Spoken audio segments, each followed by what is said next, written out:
आज की क्लास में हम एक्सेल में फ़िल्टर ऑप्शन के बारे में जानेंगे। एक्सेल का फ़िल्टर ऑप्शन बहुत महत्वपूर्ण ऑप्शन होता है जो बड़े डेटा सेट में से सिर्फ वांटेड डेटा को ही छाँट कर दिखाता है। इस ऑप्शन का यूज़ हम तब करते हैं जब हमारे पास डेटा सेट काफ़ी बड़ा होता है और उसमें से हमारी जानकारी को छाँट कर निकालना होता है।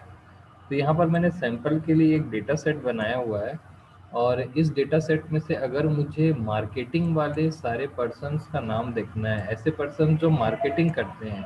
अब देख रहे हैं कि यहाँ पर उन सभी पर्सन्स का नाम है जो मार्केटिंग से भी रिलेटेड है, सेल्स से भी रिलेटेड है और दो कैटेगरी यहाँ पर आपको दिख रही है। तो मुझे इनमें से सिर्फ मार्केटिंग वाले पर्सन्स का नाम अलग छाँट के निकालना है। ऐसा करने के लिए मैं फ़िल्टर ऑप्शन का यूज़ यहाँ पे कर सकता हूँ। फिलहाल यहाँ पर अभी 8 या 10 डेटा है। अगर हमारे पास 1000 या उससे ज़्यादा भी डेटा होते तो सेम स्टेप ही फॉलो करना होता है हमको। तो डेटा हमारे पास 2 हो या 2000 हो, हमको स्टेप सेम फॉलो करना होता है, यानी उतना ही समय हमको देना होता है। बाकी कंप्यूटर का काम बढ़ जाता है कि 2 में वो जल्दी आउटपुट देगा और 2000 में वो 1-2 सेकंड रुक करके आउटपुट देगा। चलिए आइए देखते हैं कि फ़िल्टर हम किस तरीके से कर सकते हैं और कितने प्रकार के फ़िल्टर्स होते हैं और उन फ़िल्टर्स को कैसे यूज़ किया जाता है।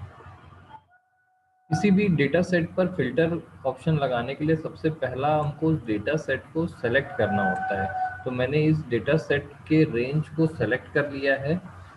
आप देख रहे हैं कि सेलेक्टेड एरिया आपको डिस्प्ले हो रहा है यहाँ पर और उसके बाद आपको डेटा टैब में फ़िल्टर ऑप्शन पे क्लिक कर देना होता है।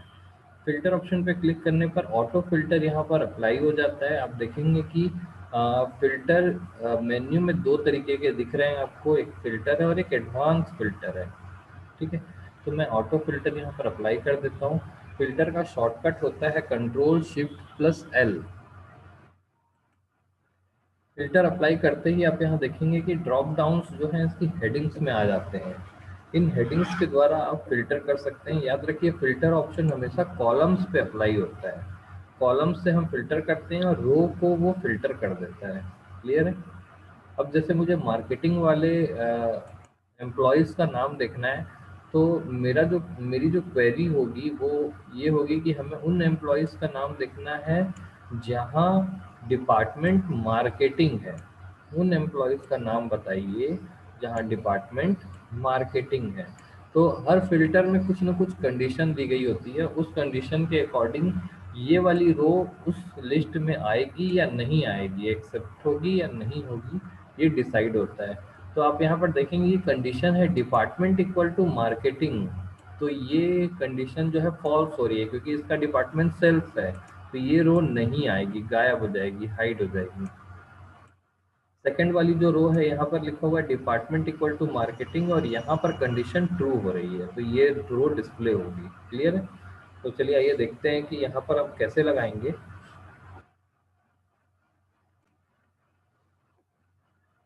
फ़िल्टर को अप्लाई करने के लिए हमें जिस कॉलम पे कंडीशन लगानी होती है उसके ड्रॉप डाउन पे क्लिक करते हैं। कॉलम पर जिस प्रकार का डेटा होता है उसके हिसाब से यहाँ पर फ़िल्टर्स ऑटोमेटिक डिस्प्ले होने लगते हैं। जैसे इस कॉलम में टेक्स्ट डेटा है, इसलिए यहाँ पर टेक्स्ट फ़िल्टर्स ऑटोमेटिक यहाँ पर डिस्प्ले हो रहे हैं।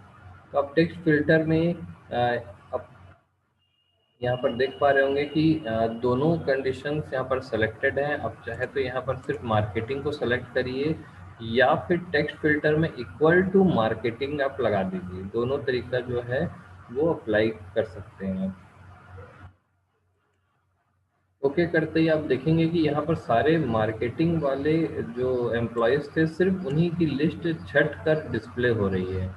और आप देखेंगे कि यहाँ पर रो नंबर 1 के बाद 3 आ गया है, 3 के बाद 5, 7 और 8, यानी कि बीच के जो रिकॉर्ड्स थे उनको छुपा दिया गया है। वो डिलीट नहीं होते बल्कि हाइड कर दिए जाते हैं। तो इस तरीके से आपने देखा कि किस तरीके से कंडीशन यहाँ पर अप्लाई की गई है और यहाँ पर आपने देखा कि ये टेक्स्ट फिल्टर भी अप्लाई किया गया है। डेटा को फिर वापस लाने के लिए सेलेक्ट ऑल करेंगे तो फिल्टर हट जाता है और पूरा डेटा वापस आ जाता है। फिर उसी तरीके से हम देख सकते हैं कि सेम इस काम को टेक्स्ट फिल्टर से कैसे करेंगे। मैं यहाँ पर इक्वल टू वाला टेक्स्ट फिल्टर लगाया हूँ और यहाँ पर लिखा हुआ है डिपार्टमेंट इक्वल्स और हमको जो भी देना है, जैसे मैं सेल्स दे देता हूँ, आप ध्यान देंगे कि ये कंडीशन अप्लाई होगी, डिपार्टमेंट इक्वल सेल, और मैं इसको जब ओके करूंगा तो सिर्फ सेल्स वाले जो कैंडिडेट है या जो एम्प्लॉय है वो यहाँ पर डिस्प्ले। हमने यहाँ पे टेक्स्ट फिल्टर जो है वो इस तरीके से भी लगाया, तो आप यहाँ पर ये भी कैटेगराइज कर सकते हैं कि फिल्टर जो है, पहला फिल्टर की पहली कैटेगरी जो है वो टेक्स्ट फिल्टर है, और टेक्स्ट फिल्टर के अंदर ये सारे ऑप्शंस आते हैं, equals, does not equals, begin with, ends with, ये सारे फिल्टर्स का फिल्टर के जो ऑप्शंस हैं इनका यूज़ करके हम कई प्रकार से डेटा की छँटनी कर सकते हैं।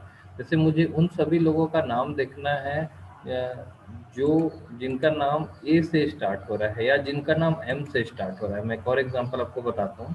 मुझे उन लोगों का ही नाम देखना है जिनका नाम एम से स्टार्ट होता है। तो आप यहाँ पर देख पा रहे हैं कि ये जो नाम है महेश और मुकेश, इन दोनों का नाम एम से स्टार्ट हो रहा है, बट कंप्यूटर उसको कैसे करेगा ये देखते हैं। क्योंकि यहाँ पर छोटा डेटा है तो हम छाँट सकते हैं, लेकिन अगर 10,000 लोगों का नाम होता तो छाँटना बहुत मुश्किल होता है, लेकिन कंप्यूटर उसको फटाक से छाँट करके हमको दे देगा। तो यहाँ पर जो हमारी कंडीशन है वो है एम्प्लॉई का जो नाम है वो स्टार्ट होना चाहिए एम से।